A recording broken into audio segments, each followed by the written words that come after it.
How to add Cash App card to Apple Pay. Today I'm showing you how to add your Cash App card to Apple Pay step by step. Super easy, so let's get started.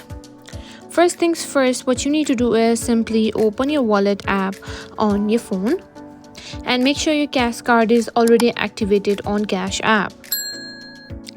Now what you need to do is simply tap on plus icon.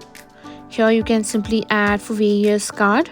You can simply choose to tap on previous card if you have already added Cash App earlier.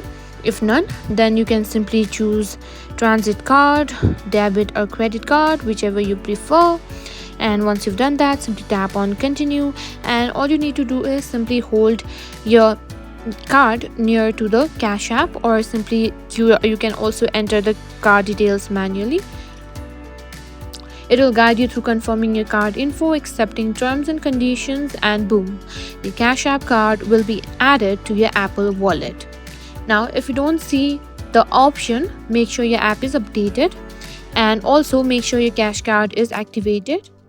So that's it. Now you're ready to start using your Cash App card with Apple Pay instantly.